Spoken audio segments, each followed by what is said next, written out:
All right, so what am I standing in front of? I am standing in front of a dead Zelkova tree. It's not one that Grunder Landscaping planted or any of our clients, don't worry, but it's a great example of the situations we can get ourselves into with our companies that cost us money.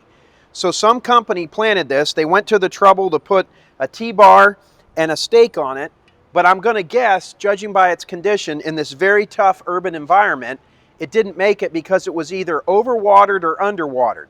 Probably underwatered, but it could be overwatered because it's potentially this pit underneath it doesn't drain. And I've seen these in streetscapes where the tree pits don't drain. So in all of our trucks, all of our landscaping trucks and all of our sales professionals trucks, we have this $150 soil moisture meter. And you can buy them from a forestry company. My guess is Site 1 carries these. So we're going to take this and I'm going to try to get it in the ground, and I can hardly push it into the ground, and it's reading a 0. So there's no water. It's pretty likely that this died from lack of water. And that's a shame, folks, because it could have been avoided.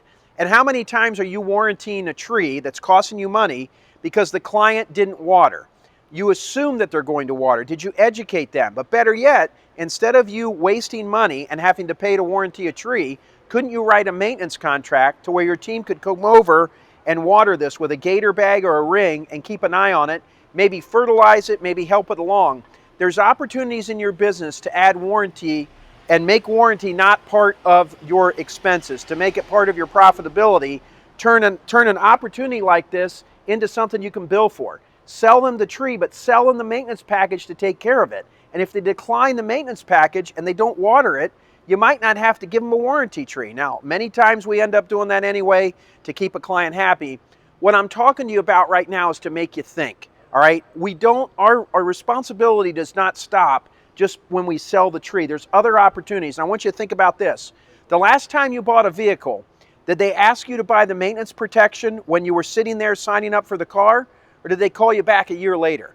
They asked that right then up front. Most people want to take care of their plants. You got an opportunity to make some money, and you have an opportunity to save yourself some very expensive warranties.